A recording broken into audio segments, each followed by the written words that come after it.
Well, greetings and the most heartfelt of salutations, everybody. Welcome to Collider Mailbag, the all mailbag show here on Collider Video, where all we do is take your questions. Now, today's show, a little bit different. Normally, what we do on Mailbag is pull your questions from our Collider Video Gmail account where you've emailed in questions.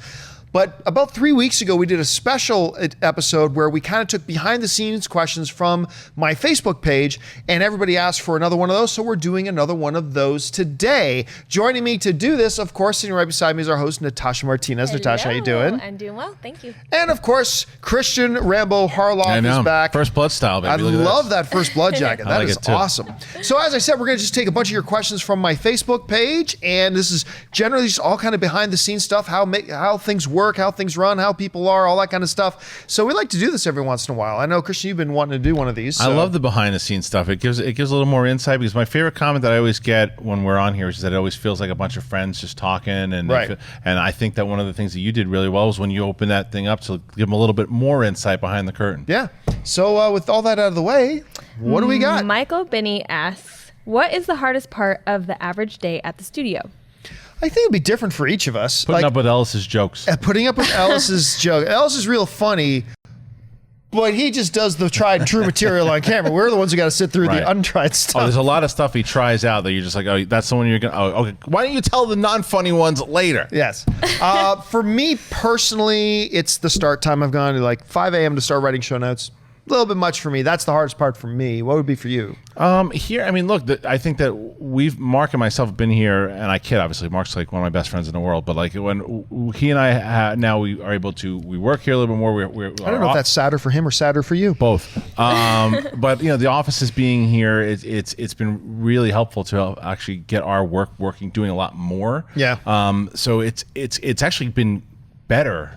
Working, like I don't really have to. I can't really. There's not much. I think the hardest thing is the drive for me is a little tough because from where I live, you got a bit of a different distance to drive. Yeah, but it's just traffic anywhere you go in LA is a pain. But I think that it's having this setup here now. It's actually been beneficial, I think, for us. So I don't really have any complaints right now. What is the hardest part for you, Natasha, as one of the hosts? I mean, honestly, like I love being a part of the team. The drive is also kind of hard. I have to leave early. I want to make sure I'm here for the pre-production meeting. Give them your address. Tell them where it is. No, let's not do that. But when you write your own stories, because I have background in broadcast journalism, so I'd write my own stuff for Chapman News, and I'm used to what I'm writing. So when I'm reading other people's writing, I'm it's a different all right, story. So I have to go over time and time again, so I don't sound like an idiot on air, and hopefully I don't do too much of a bad job. You do a very good job. All right, what's next? Okay, Charlie Lavender asks, what's your favorite music band and what genre do you listen to the most? Okay, so this is a little bit weird for me. I don't know why. I do find myself listening to hip hop more than anything else. Oh yeah. Is it because of your like b-boy like background? Oh yeah, that's right. My background is I was a breakdancer. I was a professional breakdancer when I was in high school. But you wouldn't think I listen to a lot of hip hop now, and I actually do. But completely contradicting that, my all-time favorite band, Easy, is U2. U2 is my favorite band of all time. I actually played in a YouTube tribute band for a number of years. Where is the video footage of this man? I know. I want to see you breakdancing while singing something from the Joshua Tree. That would be amazing. Found. Yeah. Well, I'm breakdancing, yes. What about you? The Doors are my all-time favorite. Jim Morrison's I never knew that. Yeah, Jim Morrison's my favorite frontman of all time. I love the Doors, but I listen to everything. Like, just to show you kind of my drive over here this morning, the songs that I listened to was one of the tracks from Braveheart, followed by Rick Ross, followed by Tribe Called Quest, Big Daddy Kane, and then into Break the Ice, which is from the Rad soundtrack, which is the 1980s. Wow. And an Iron Eagle song as well, too. So I listen to everything. It just depends on the mood I'm in. Now, of course, until recently, Mark Ellis's Twitter handle was 5150L. So if you want to take any wild guess about what Mark Ellis's favorite band is, feel free. What about you? Who's your favorite band? I'm super into hip hop too right now. So like my Spotify playlist is like Drake, Future, like all this hard. Well, I wouldn't consider Drake hard, but like Future, that's like my one rapper that I'm like, yeah, like in my car driving. I love old 90s like pop. So of course, 90s. You know what? Old 90s. I'm sorry. No, you say that. It's just like old 90s. I can totally see you being that kind of Destiny's Child, TLC, like I will get down in my car like singing to Beyonce, like old school. You don't want to see me. All right, what's next? Awesome. Okay. Peter writes, will you consider reading emails for the Jedi Council episodes? It's tough. We've talked about that. It's just the thing is that there are so many great Twitter questions, and from everything that we do with the Star Wars movie news and the canon talk as well, sometimes we do address the council. The show was 4 people is going to hit an hour and 20, an hour and 30, and we don't want to go that long, and it's harder to do it. So Twitter, I think, is the easiest. And we get great questions on Twitter, and it's easy for us to get those questions instead of having to sift, because we get 1,500 emails a week come into our collidervideo@gmail.com account. And to have to then go sift through those when all we have to do is get on Twitter and say, hey, show me the post with hashtag Collider Jedi Council. Yeah. And boom, there's all the questions right there. Plus, it keeps people from asking questions that are too long. It forces you to sharpen your question. Yeah. And if we weren't getting good questions from Twitter, then maybe we'd have to think about it. But we get some fantastic questions. They're phenomenal. I can't even go through all of them. By the time I'll just put in hashtag Collider Jedi Council, and as I'm going through the top, I've got so many, and I'm like, oh man, there's so many more that I've missed. And you know what else is great about that? Is that you guys can get on Twitter and search for, hey, what are people firing out at Collider Jedi Council? And it means the fan community can start interacting with each other as well. And you can't do that if you send it to us to email. So I wouldn't say never, but I doubt it. Well, you did it. I mean, you did. There was one that we did. There was one day that we did that, It's like a special episode. Mm-hmm. Don't rule out a special episode that it happens. But as far as regularly, no, we're pretty happy with the Twitter system. All right, what's next? Gabe asks, do you ever do show notes or any kind of preparation in your off time when news breaks? Well, if there's a really big story that breaks, here's a great example. The day Deadpool's going to be rated R dropped. Will I write my notes at that point? No. But if it's a really significant story, like when they announced that Ben Affleck was going to be Batman, or when they announced the R rating for Deadpool, if we're in the office, we'll just hop on camera and do a special little quick video. But will I start writing my notes at that moment? No, because I'm probably in the middle of 17 other things. What about you with Jedi? With Jedi, it's tough because, if something happens... For those you don't know, Kristian writes the notes for Jedi Council. Right, so I normally try to do them on Wednesday, afternoon. And if something happens Wednesday night, a big story, then I'll add it in there. But Thursdays, if they drop, only because I don't want Ray to drop dead of a heart attack, I'll just tell him, hey, listen, I'll just talk about this up top. And I know you do that a lot of times too with movie talk, so... All right, what's next? Andrew Gifford writes, are there any questions you get sick of seeing? Oh my God, yes. Yes. Number one question I get sick of seeing, and we still see it all the time, anything regarding SpiderMan. I kind of get tired of SpiderMan questions. It's very, very, very, very rare that we get an interesting a question about SpiderMan that's kind of unique to something we haven't seen before. So there's that. Can you think of some that we see all the time? Personal rumors and speculation idiocy. I get a lot, and it's like, come on, man, you don't have anything better to do with your time. But as far as movie related topics, I think you said Spider-Man a lot of the times too, and then the Jar Jar as Snoke, all the Snoke theories, and that's it. But I mean. But you can't blame people sometimes too, because maybe they miss an episode. We don't realize that. I mean, we do realize also, but it's like if we're doing this 5 days a week, and there's someone maybe that doesn't watch daily and watches once a week, and maybe caught up. Not very few people watch every single day. It happens. So it's not a matter of being frustrated with the people who are writing them. That's why I bring up more of the personal speculation stuff that is more annoys me. Well, the ones I don't like to are. What are your top 10? Because that requires you to sit down and actually think it through. Right. It's not something you can answer off the top of your head on the show. The other one is, do you think actor X would be good playing character X? You hate that. I hate that question. I don't mind that one as much, but you do. Because to me, it's is actor X a good actor? Then sure. Insert the name of any of the 200 good actors working today, and I'd be fine with that one I'll defend a little bit, though, just because I think that people like to put a fantasy thing to where it's because look at Anakin Skywalker with Leonardo DiCaprio, right? Do you think... And I get your argument. So do you think Leonardo DiCaprio would have been good Anakin? You're like, well, yes. That's a different question, because that was a real scenario that was very real. Yeah. He got offered that. Sometimes. So in hindsight, would that have worked? That's different, though. Okay. That's a little different. All right, what's next? Lazarus Patillo writes, how often do you and the Collider team actually hang out off camera? We're always here. That's the thing. So all the time. Jonathan knows. we're always here. Yeah, so all off camera all the time. All the time. Yeah, I mean, we are all hanging out together until 6 or 7 o'clock at night when we go home. And then sometimes we're going to screenings together Together too. afterwards So, too. So I mean, we are spending a good 8 or 9 hours a day together. Sure. The weekend's the only time I like to get away from these idiots, so I can be with my friend, my family, my friends. I mean, my real friends. I don't my have real friends. Yeah. sorry, I have no friends. Here, what's next?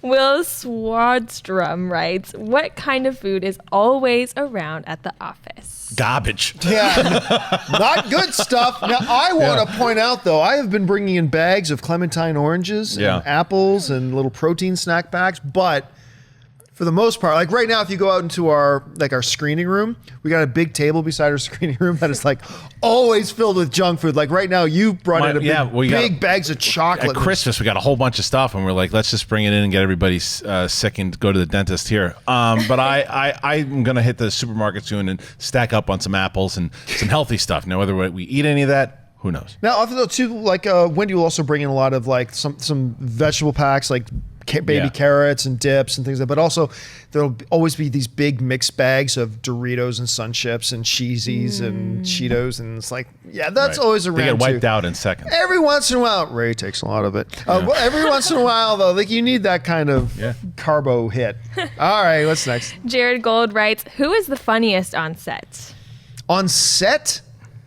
Probably Mark. I think Mark. I'm sorry. It's the old school. I'll put you above me. No, it's all right because I'm not saying who's funniest. Period. I'm just saying on set. You got to give it a Mark. I mean, Mark has been doing, and plus the fact it's funny because he and I both started in the stand-up world, and it's like it's that dude. You talk about look at it as like a fighter who's in the gym and is in the ring all the time. Mark's up like 5-6 nights a week, maybe 7. Yeah, whether it's in LA or traveling across the country performing every night. Seasoned, talented comic, so you got to give it a Mark. Yeah, he's really a Schnepp is super funny on set. Schnepp is my guy. I'll put 2006 Harloff against them all though. Yeah, I would put my money behind that. One of my first shows with Schnepp, I was here, like I had tears in my eyes. Really I'm just like funny, laughing so hard. Yeah, because Schnepp's like a naturally funny dude. Like even because the thing what I really admire about Schnepp and Schnepp's humor is he does not give a shit about what anyone thinks. And that type of humor, because it's like he'll just say what's on his mind. There's some people that say things sometimes a little not irritating, nerve-wracking. It's nerve-wracking. You know, it's better now that we're on Collider. Yeah, but like so that's like, I mean, honestly, everybody. John's got a really fast way. Like John, you cracked me up on Jedi Council yesterday. You want to see a really funny thing that John did on Jedi Council? He approaches the camera. I think that everyone here has their own sense of humor, and I think everyone's so comfortable with each other too that we've gotten to a place, because I can say you go back from a year or 2 years ago, and nothing against AMC, but it's also the fact that we were all learning one another. We were all learning the vibe of what we could, how we felt we could say. Now we're just like you asked before, we're a bunch of friends hanging out all the time. The cameras are on, but we're still doing the same thing we're going to be doing out there. And I think that that's added to the experience. You mentioned that when we were back at AMC, and we loved our time at AMC. But at AMC, we had a kind of mandate, understandably, was no swearing, right? And the thing here is, maybe I'm saying too much, but do it. Schnepp's going to text me in about 5 minutes, but like Schnepp swears a lot. Like when we're hanging out in a restaurant, sometimes I'm looking around just to make sure there's no kids sitting around us, because Schnepp swears a lot. So it's just part of his natural vocabulary, right? And so when we were on AMC, it was inevitable. He would drop an F-bomb or whatever. And the thing that drove me crazy about that was we're doing it live, right? So when we're done live, if everything goes clean, we're done. It's already, because it's streamed to YouTube and it's up there already and we're done. But when he would accidentally drop an F-bomb, you got to go back and edit it out. We had to take the show, edit it, render it, upload it. That's like an hour and a half process right there, because he dropped an F-bomb. So that would like drive Dennis crazy and drive me crazy. But we don't have to worry about that now we're at Collider. Right. Fuck it. Yeah. Pretty much. All right, what's next? Hippolito Diaz asks, is Sinead Fries going to come back? Sinead Fries. It is not a name to pronounce, but it's almost like you're mispronouncing fries. Fries. Yeah. Fries. Anyway, Sinead will be coming back sometime over the coming months. She'll be back. We told everybody that she was off to work on a special project, and she was having a baby. That's a special project. That's a special project as they get. Special. And she, as we announced last week on Mailbag, she had her baby, beautiful, healthy little Harrison is his name. which is awesome. So in the coming months, you're going to see Sinead back. Yeah, absolutely. All right, what's next? Okay. Eric Ogliotti says, will we ever see Alicia Malone back on one or two shows, or Mary Jenkins? By Mary, you probably mean Miri, and by Jenkins, you probably mean Jenkins. Typos. You went all the way with that like one, that, Mary man. Jenkins. Mary Jenkins. I'm gonna start calling. But next time she's in, I'm gonna call her Mary Can I Jenkins. answer that? Mary Yeah, Jenkins. go ahead. I would say that there's probably a good chance that you're going to see both of those girls eventually. Yeah. Yeah, and by the way, Alicia, if you didn't know, Alicia just started a new gig, which is really exciting with our friends over at Screen Junkie. She's doing some stuff with the guys over at Screen Junkie. Alicia does a lot of stuff at Screen Junkie. She does, she's judging movie fights a lot of the times, and she's doing. I know she does a lot of their stuff on their network, so she's around a lot, and she's still part of the family. Yep. All right, what's next? Jared Gold asks, who's usually late/early? Oh, we could all say this one voice, Ashley. Oh yeah, actually, yeah. Yeah, as far as late, is that? It used to be Sinead though. Sinead. Yeah, it was pretty much like clockwork. You knew. Right. Well, the anti-clockwork that Sinead was going to roll. Like, usually the first word out of Sinead's mouth when she shows up in the office is, Sorry. Sorry. Yeah. Right. Exactly. Ashley, I think, I think those are the only ones I really... For late, for early... I'm usually here pretty early. You're usually here pretty early. Wendy's usually here pretty early. I'm here like 3 hours before any of y'all You get guys here, live here. But yeah, you and Wendy are usually the ones who roll in here the earliest most of the time. And Mark sometimes too. Yeah. Never Schnepp. Schnepp is never late. Right. But he's never early either. Right. He will roll in there exactly when he's supposed to be there. Yep. All right, what's next? All right, another one from Lazarius Patillo. Would you ever hire college interns? Nope.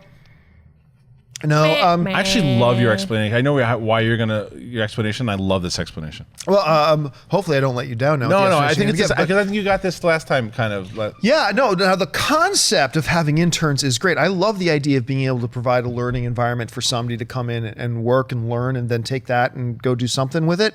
I love that notion, but there are some very restrictive laws in place when it comes to internships. The days of the days when a company go, just bring in 2 or 3 interns to help filing this summer, and you don't have to pay them, and they can, because they're getting learning experience. You're not allowed to do that in California. That's actually against the law.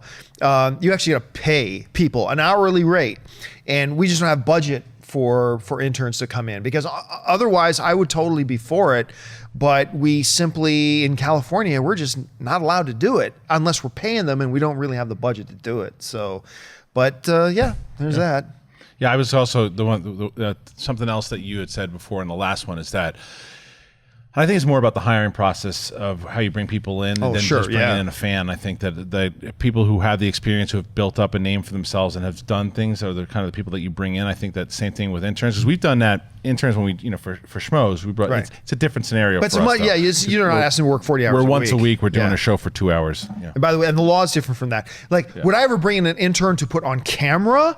Never. Right. That would never happen, because we respect our audience too much. We have a commitment to our audience to only put people in front of the camera that we think is worthy of their time and stuff like that. And this isn't, up here is not the place for them to learn. But like working behind the scenes and stuff like that, absolutely. But we just can't, even if we wanted to. So never say never. We'll see. Never say never. Let's see what happens. All right, what's next? Peter asks, do you still have a plan to bring Kevin Smith on Jedi Council? Oh yeah, I mean, that's a plan for sure. I want to be careful how much we can say and how much we can't, but I'll just say it is the plan. Yeah, it is the plan. We have a plan. We have a lot of cool plans. Let's just say that. Many plans. A lot of cool plans. Very many plans. Yeah. Okay, Garen Howells writes, who is the worst person on the Movie Talk team to watch movies with? Oh, well, the answer to that question, I kind of alluded to this the other day. It is the same answer to the 2 opposite questions. Who is the best person to watch movies with on our crew, and who is the worst person to watch movies with? Same answer. It's Ray. Oh, easily Ray. Yeah, because it is fun watching movies with Ray. He's not here right now. He actually left a while ago, but because he is one of those guys who you see people making jokes about in movies. Sometimes like the guy who's sitting in the movie goes, Oh, don't go down to the basement. Do not go down to the basement. Like that's He's that invested. Oh yeah. my God, he gets so emotionally invested in these movies, and most of the time, like 95% of the time, it's super fun. Right. It's super fun, and everybody around it kind of appreciates because he's not trying to be an ass. He's not trying to draw attention to himself. He's just literally that invested in the movie. But every once in a while, it can be like, oh God, Ray, please be quiet. Please be quiet, Ray, because it's like that. I don't know. What about you? Mary Jenkins. Mary Jenkins. That darn Mary Jenkins. She's just constantly asking, "Who's the guy?" Yeah, no, I would say it's not that she's bad to watch movies with, but when you see a horror film with Tiffany Smith, she will rip your arm off. Yeah. Like I went and saw World War Z with her, which isn't even that scary of a movie, and she kept like just grabbing my arm, and I had like indents in my arm by the end of it. So. Be prepared. All right, what's next? Kyle Humphrey asks, how many news stories come in on a daily basis, and how do you decide which ones to talk about? Oh, good question. Every day is different. I mean, there are some days a week, like literally, there are 15 legit news stories, and we've got to pick. Look, we have 8 topics we have time to do. One of them is going to be an AMC sponsored topic, whether it's Rewind opening this week, box office prediction, box office report. So that's one.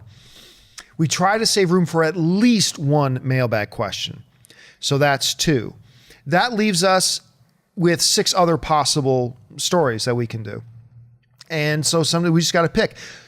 For me, the criteria varies, but basically it's this. Number 1 criteria is which of these stories will impact the most people? In other words, which of these stories will most people care about? So if we have a news story, I'm just using this as hyperbole, guys, for an example. But if we got news that Jean Dujardin has agreed to star in a new French film that's going to appear in 7 screens in North America, and we got a news story that Ben Affleck has just announced the titles for his 3 standalone Batman movies. Well, obviously, most of our audience is going to care about that Batman story, and so therefore that takes the weight.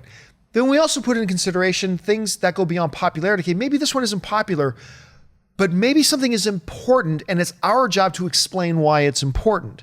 So maybe rule changes that the MPAA makes. I mean, but I mean seriously, but it's actually important, and it's our then responsibility to take that piece of news that's important and try to give context to it so people can understand why it is. So that's generally, and then there are some days where there's like 2 news stories came out.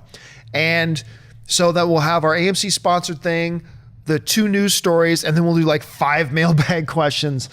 So every day is different, and the criteria usually is importance. Well, first of all, relevance to our audience, and then importance as a story. Those are the main criteria. How would you address that? I mean, that's your bag. That's your bag, man. So well, like when you're doing Schmoes No, when you're doing the Schmoes No movie show, like what's your criteria for deciding which topics we're going to cover on a particular show? Well, I mean, that's a great question. I mean, I think that what we do is, because it's different because we're a weekly show. When we're doing the news, and especially when like Ken Knapsack's doing like the comedy news stories, he'll take the big headlines for the week and write his jokes around that, and then we'll comment off of it. But as far as how we pick topics that we're going to talk about, maybe sometimes we'll base it off a movie that's coming out. So if we're going to do Leonardo DiCaprio movies for like half an hour or so, that'll tie into a Revenant release. Or if we're going to have a guest on, we know maybe we'll talk about some of the movies that they've had on, and then we decide what kind of game we're going to play if something's kind of resonating with the audience, and we kind of structure it about 2-3 weeks beforehand. All right, what's next? Frederick Jennings writes, is there any possibility of Robert Meyer Burnett becoming a full-time regular on Heroes instead of a special guest, and then still having a special guest, and thus have a 4-person panel with Schnepp, Campea, Burnett +1? I don't know. I mean, I wish Schnepp was here, because really Schnepp should be answering that question with me, but I personally like the 3-person panel for Heroes. I just think for Heroes, it's the right size panel for me personally. And Robert Burnett isn't on staff with us here. We don't have the budget to pay another staff person, but and so it would be unfair. I mean, we're just really lucky and fortunate for every week that Robert is available and willing to come in and do it, because we're really lucky to have him on Heroes. He's great. I love hanging out with Robert.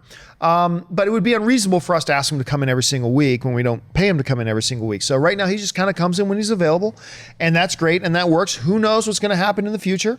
But that's kind of where we're at right now. I shouldn't answer it beyond any more without Schnepp here, because Schnepp should be here answering that question with me. So that's it. All right, what's next? All right. Pablo Bonilla writes, who decides what guests come on to Movie Talk and Heroes, Jedi Council, etc.? Generally speaking, well, for Movie Talk, who decides? It's a mixture between Wendy and myself. We'll decide. Like, I'll just tell Wendy, hey, we need some guests for this week coming up in 3 weeks from now. And she'll find somebody or I'll pick somebody or whatever. For Heroes and Jedi Council, I kind of let our showrunners for those two shows do that. So Kristian, or I'll come to someone and say, hey, we got...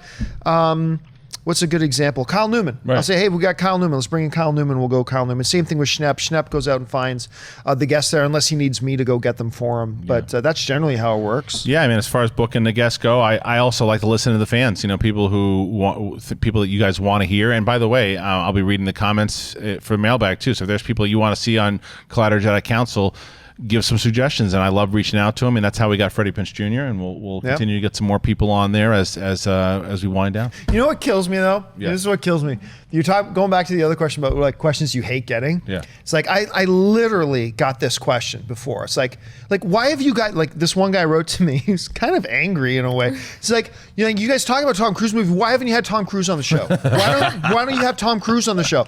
Yeah, because I can just pick hey Tom, come on Movie Talk. It's like, sure, he's just Tom Cruise is just sitting at his house, his Malibu estate, just waiting for his phone to ring, hoping that it's me to invite him to come on Movie Talk, right? It's like we get those things all the time where people write, why haven't you had Harrison Ford on to talk about Star Wars? Because I don't like Harrison Ford. That's not how guest booking works. Yeah, it's like we ask. I mean, it's not as easy. Like, we are not as important as my mother thinks we are at all. So it's not as easy to get somebody on as you might think. All we can do is go out and ask, and hopefully they know of the show and they like the show, and their schedules is usually the big thing. Their schedules will allow it or won't allow it, and we do our best. All right, what's next? Okay, Garen Howells asks, are you still planning on going to Star Wars Celebration in London this year? Oh. And if so, which days do you intend to attend? Go ahead. Well, Go ahead. There's something actually that you brought that up. Don't answer the way you were going to answer, because I have more information. Okay. I forgot. I'm so glad that came The up. true answer is I don't know. Yeah. The true answer is I don't know. Now, we never knew for sure. There's a lot of moving pieces right now. We're trying to figure them out. And so is it still a possibility that you will see the Movie Talk crew in London this summer? Yes, it's still a possibility. I don't know how likely it is. It's still possible. It's on the table. We will update you with more information once we know. All right, what's next? Okay, James Lee asks, would you do a DC's Legend of Tomorrow after show? No. I don't know what that is. Okay, Kylo Ben asks, what is the order of backup host? If you're not there, then Dennis. If he's not there, then who? And who after that? Well, actually, this is a very timely question. As a matter of fact, I'm going away. I'm going on vacation. I didn't take vacation over Christmas and New Year's, so I am taking vacation this coming week. So, and by the way, just in case, I don't know if Dennis remembered to mention it, there is no Movie Talk on Monday because it is Martin Luther King Day here in the States. It's a national holiday. So we're going to be shut down. But so obviously none of us on Monday, but Tuesday, Wednesday, Thursday, Friday, I'm not going to be here. And actually Dennis, the two guys to go to for hosting is Dennis and Kristian. So they're going to be, you guys are going to be swapping out, Mark's going to do it too. Mark's doing it on Mark's doing it on Tuesday. I never agreed You never to Alice sanctioned that? doing one. I'm just kidding. Mark's not doing it. Okay. He's doing it. Jeremy Piper asks, what are you looking for in future employees? Well, it depends. Subordinates. Yeah, because that's worked out so well for me so far. It depends on the role. So if we're talking about behind the camera, somebody knows what they're doing, is reliable. That's, I mean, more than anything else, especially behind the camera, but also in front of the camera, is reliability. I mean, that's why we've lucked out with people like Ray, like with Jonathan and stuff like that. That we got to be able to rely on them and know, because there is so much production that goes on here that I have to be able to not even think about it. I just have to know it's getting done. And that's why we have Dennis Zen as our production manager, because Dennis Zen is kind of our czar when it comes to that. And he makes sure everything is happening that needs to happen. And we've got a great team of behind the scenes people. So reliability on camera people, It's people who have the ability to effectively communicate. And it is a more rare skill than you think. Everybody thinks they're an effective communicator. Pardon me. And the reality is that most people are not. And so somebody who's an effective communicator, but also somebody who has proven they have the ability to do that on their own. I've talked about this a few times before, is that what I really look for is when we have like a new pundit role, I want to find somebody who's already been doing it. Like not necessarily somebody who's been employed to do it, but somebody who's been doing it on their own, built their own thing, showed the ability that they can communicate effectively, be consistent with it, and have the ability to attract an audience to the point that people want to listen to them. People who do that, those are the people that I personally look for. What about you when you're looking for like team members or whatever for schmoes and stuff like that? What do you look for? It's a little different with schmoes too, because I think that I mean, no, not really, because we both are going after personalities. I think it's just a matter of, because we got a little. I was a little crazier on schmoes sometimes, because we're doing like a kind of a nighttime thing as well. So I think that it's a matter of.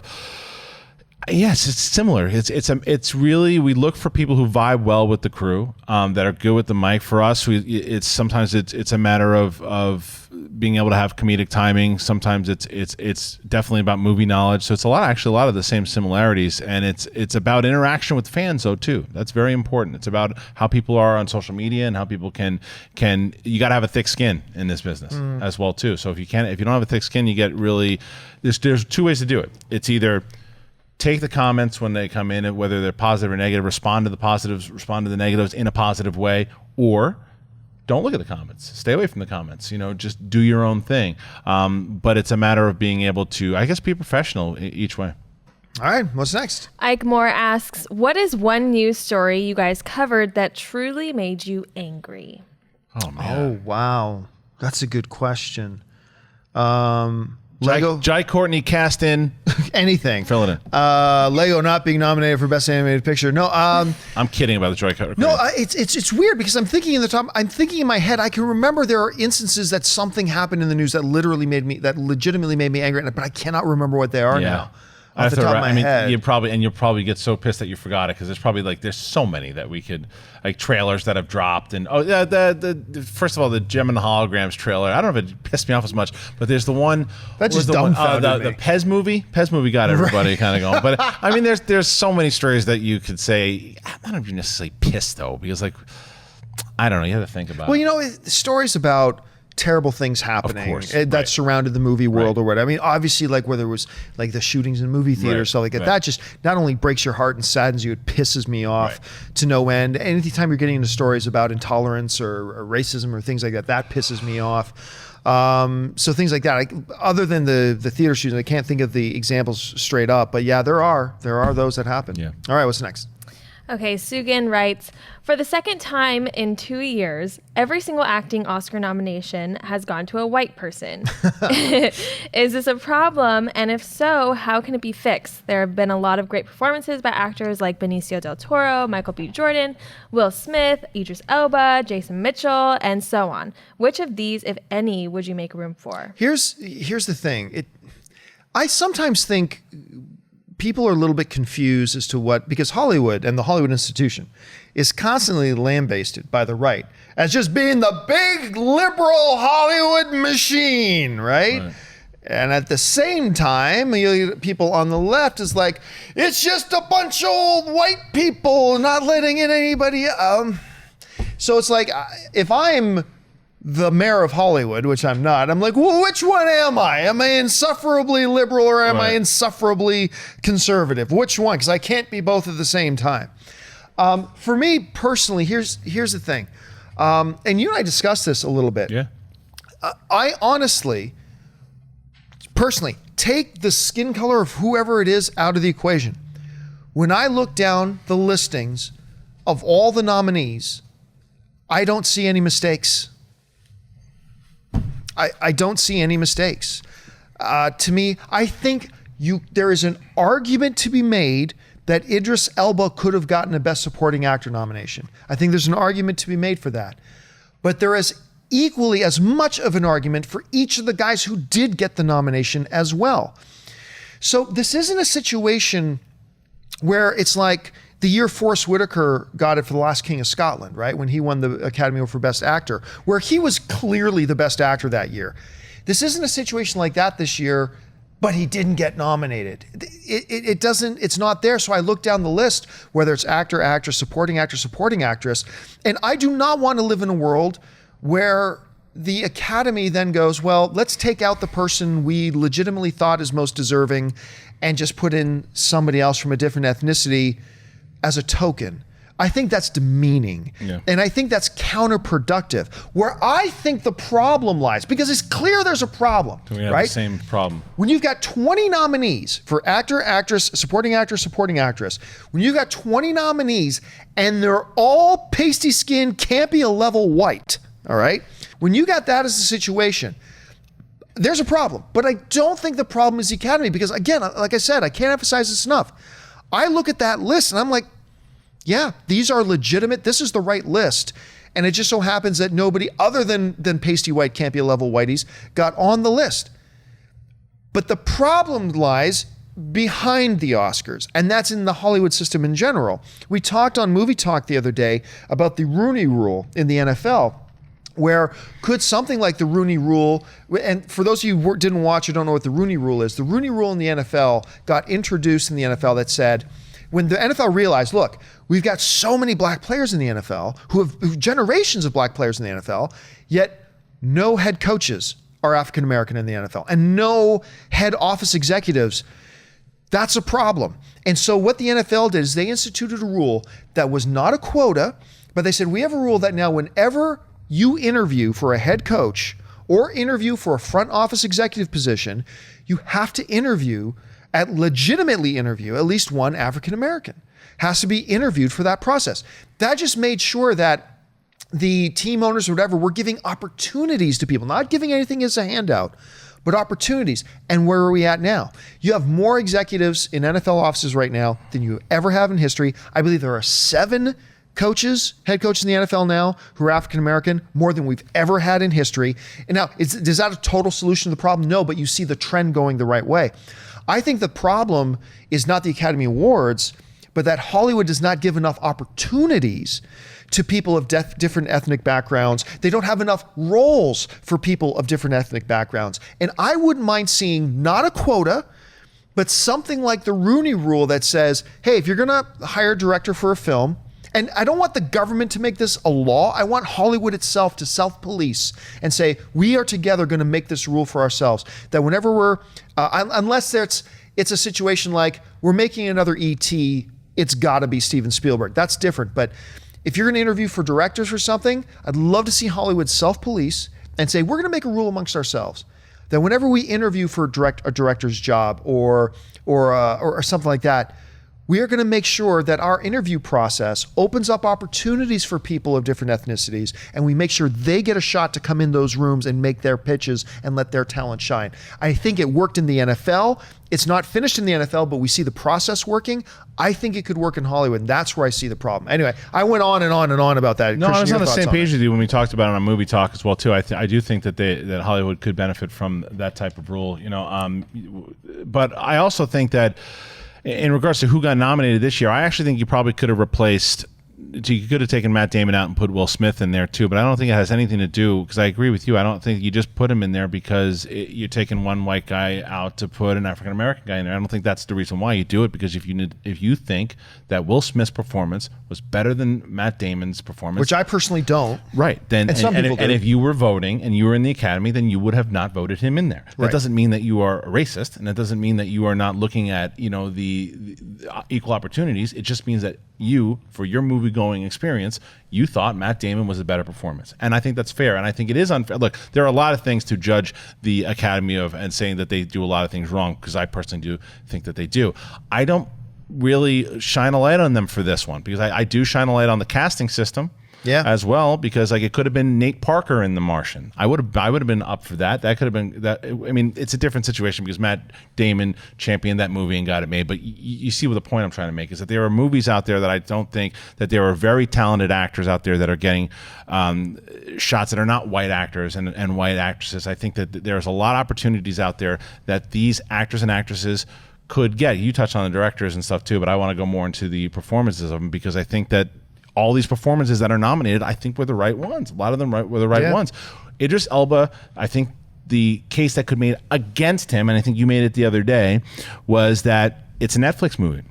It was out in like 5 theaters. Yeah, I think it had more to do with the Academy's bias against Netflix than it did a bias Could have been against Daniel race. Day-Lewis. Yeah. And I still don't think the performance is getting nominated, because I don't think the Academy yet is ready for Netflix movies. Now that's nothing. That's just whoever's in there. So I really think it comes down to the casting. I would like to see, and I am encouraged when I hear that Ava DuVernay and Ryan Coogler and great directors and both women and men are getting getting shots now and being part of the conversation now.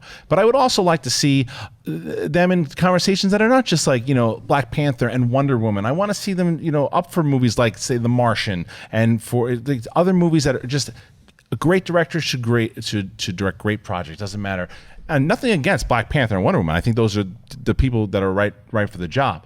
Although I know Ava DuVernay is not directing Wonder Woman anymore, but it's a woman director as well. Well, too. Ava DuVernay was going to be directing Black Panther. Right. But what I mean is that, even though I think that the people that they got for the jobs are the right people for the jobs, I agree. I don't want them to just go woman because it's a woman property, black male because it's an African American movie. I don't think that that's the way you should approach it. I think Ryan Coogler is the right guy for the job, and am I super excited that he's the guy doing it? Yes, but he should be directing everything. Well, and what's really funny too? The reason first of all, a lot of us became aware of Coogler because of Fruitvale Station, Right. which was great, right? But where he really burst on the scene for a lot of people is because he directed Creed. Mm-hmm. And how did he get the gig directing Creed? An old Hollywood white guy, Sylvester Stallone, who's been in the business for decades and decades and decades and decades, just recognized this dude has a great idea. Yeah. This dude has great talent. I'm going to let this guy direct this film. And he did, and look at the result. And I think, hopefully, it's the start of something. All right, what's next? Okay, Ben Tam asks, what kind of prep work do you need before taping the after shows? Oh, the after shows. Well, there's 2 different levels of prep. There's the technical prep, and then there's the talent prep. The talent, their prep is pretty simple. They come in, they take a couple of shots, they watch the show, whichever TV show, whether it's Agents of S.H.I.E.L.D. or Flash or Arrow or one of the after shows that we do. So they watch it together here, then they take a couple of more shots, they come out onto the stage and they do it. The prep work is the guys have to get the graphic. It's almost as much prep work as has to go into a movie talk episode or whatever. They got to get the graphics prep, they have to get the set ready, they have to get the systems all ready, cameras lined up, everybody lit properly, sound checks, all that kind of stuff. So from a technical point of view, as much as a movie talk episode. From a talent point of view, much less so. It's a little bit of an easier gig. Yeah, like when we do the Rebels, and this is, I guess, a question we can answer. A lot of times we see it on the comments. How do you guys get to see this? This goes up right after the episode's done. Myself, John, and David, we get the screeners for Rebels really quick from Disney. So we watch them, we have seen them, then we jump on set, we do it, and then we write the description, and then it goes up. All right, let's take a few more. Frederick Jennings asks, when will you be able to tell us about the really special announcement you told us to keep our eyes open for? There are 2. Soon. Real soon. Believe me when I tell you real soon. I don't mean real soon as in sometime in 2016. I mean soon. So just keep your eyes open and I'll let you know. Stay on target. Yep. Okay, Nguyen asks, could we see Zack Snyder and the Holy Trinity, Ben Affleck, Henry Cavill, and Gal Gadot on the show? No, because I'll never invite them. If I had my way, they would. Okay, I think where that question comes from is that when we were still at AMC, we started working out something through the channels at AMC and Warner Brothers, where we were actually asked, hey, would you be interested in getting Zack Snyder and maybe one of the people from the upcoming Batman v Superman on Movie Talk? Right. Unfortunately, everything with AMC, we departed AMC not long after that, and that all kind of fell apart, and that opportunity did not continue. Believe me when I tell you, we will invite Warner Brothers. Absolutely. I would love to have Henry Cavill or Ben Affleck or Zack Snyder or Gal Gadot, even for that reason, to come in. I'll be watching for that one. Yeah, to come in and be on. Absolutely. We'll send out the invite. We're going to ask them if they want to come in, but then it's going to be up to the studio if they can make that happen. All right, what's next? Okay. Assad writes, hey, John, my question is, how do you feel about a live audience for your show? The bigger question is, how does Dennis feel about a live audience for our show? And Dennis does not like the idea of a live audience for our show. For a couple, and what would you think about the idea of a live audience? I like this is the idea that I like for both, for movie talk, for schmoes, for everything that I think would be a lot of fun, is that if I think that movie talk could do like an event somewhere, especially here, like if there's a place. You remember where I had my birthday party right next door? There's a theater there, the Acme Comedy Theater, which I think we could put on a full event for. It could be like a special event for fans, and whether or not we can, I think we'd be able to stream from there and stuff too. But I think there's something that could be really cool about doing a live show, whether it's a one-time event. I think it would be a fun thing to do. I like doing live events, to be honest with you. I mean, I'm very socially shy, so I'm kind of awkward. If you've been at any of our meet and greets, whatever, and you know I'm very socially shy and I'm kind of socially awkward and stuff like that. But so that always stresses me out when I'm meeting everybody. I just found out his name 5 minutes ago. So it's a little weird and awkward, but I do love doing live events. A couple times we've done live things. We had a great time. You weren't with us in Atlanta, were you? Not in Atlanta. We did a great time when we went and did the show in Atlanta, and when we've done it live in Hollywood and stuff like that. It's always fun, but it's a little bit of a logistical nightmare because our studio, while we have space for people, it's not set up to have 100 people come in and sit down. So it's a little awkward. Then Dennis is a little apprehensive about stalkers, like people knowing where our offices are. That's why I'm suggesting like an outside place. Yeah. So I mean, keep your eye open. Something will come along. Yeah. Something will come along. All right, let's take a couple more. Eric Maratas writes, does everyone come up with their opening introduction lines for movie talk in the morning meetings, or do they just freestyle them? No, I give them their lines. No, right. Oh yeah, totally freestyled. Definitely freestyled. And a lot of times it'll come from a conversation that we've had like 3 seconds before we go on air. I'm sure one of the things that is most annoying for movie talk viewers is that like we'll open up and we'll say something. The inside jokes. That is a total inside joke to something that was going on just before the camera started rolling, and we're all cracking up, and the audience has no idea what the hell we're talking about. I already know what the top comment is right now. Yes, John, it is annoying, the inside jokes. That is the top comment right now. I'm sure that's annoying, but we have a good time. So. Okay, Will Daniel asks, would you consider doing a live show during the Oscars? Would love to see and hear your reactions and comments during the ceremony. We are getting, the whole team is coming in here, except maybe you, because you're a jackass. I'm sorry. No, you have a very important, very legit pre-booking for that. But we're getting the whole team together. We'll be here in the studio, and we're going to be watching the Oscars together. Now, I don't know if we're going to be live streaming. We might be. There's a good chance we will, but we are definitely going to be putting up like 10, 15, 20 videos, like short little videos, like during commercial breaks and everything going on. So Oscar night, make sure you've got your laptop with you and you are zoned in on our YouTube channel and refreshing every commercial break, because we're going to be putting up videos, commentary, all that kind of stuff running through the video. Or we just might do what we did last year and turn the cameras on, just stream the whole thing. That's what I was going to say. We did that last year. It was a lot of fun as well too. But we did that from my place. Yeah, I know. It was a little bit more, and everybody had a bit to drink. Yes, we did. So, I don't know, maybe we'll do that this year too. Or let's just take 2 more. Okay, Jan Miranda asks, who is the laziest one? Schnapp. I'll say, no one here is lazy. So if you're asking who's the lazy, I don't know, maybe Schnapp. He's the boss. I'll let him talk about it. Oh, you're going to throw me on the bus. That's no, not at all. I mean, I can't say who. I mean, as far as, my crew, I'll go with my crew, and I'll say.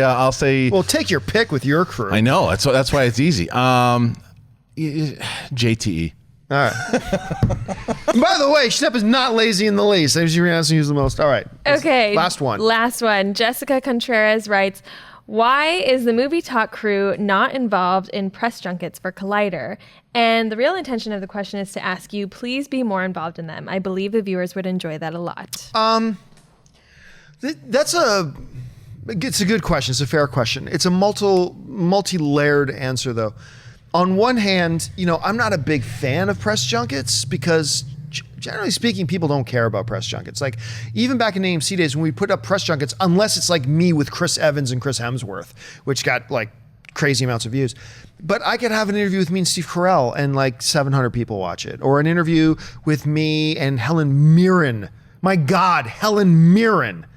And 1,200 people will watch it or something like that. Even like me with Robert Downey Jr. One of our videos with me and Robert Downey Jr., 1,500 views. So basically nobody really cared about those things very much.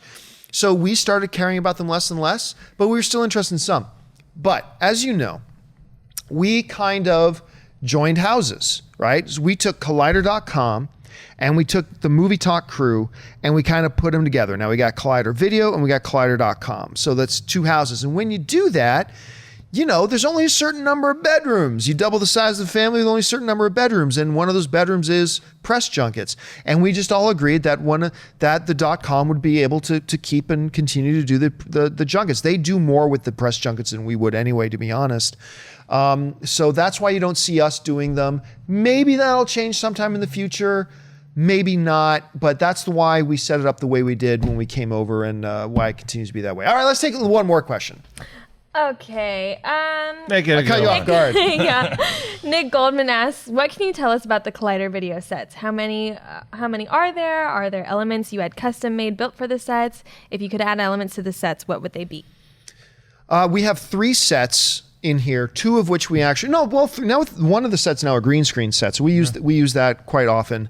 Then there are the 2 main sets. There's the Movie Talk set, and we do a lot of stuff. The recap shows are done here. A bunch of stuff is done. Heroes is done here. Then we have the Jedi Council set, which is over there, which we've also used for a few things. Everything in here was custom built. Everything that we have in here was absolutely custom built. We had designed for us by a designer that we know, custom built by a local Los Angeles company that did it all for us. What would I add?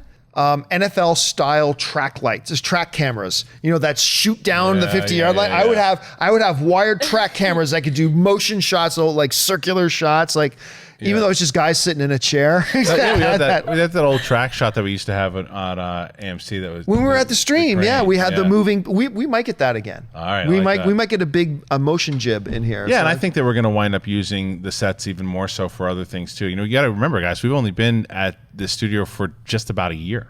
So yeah, not even a year. Not even a year. So we'll be using these sets for a lot of cool things.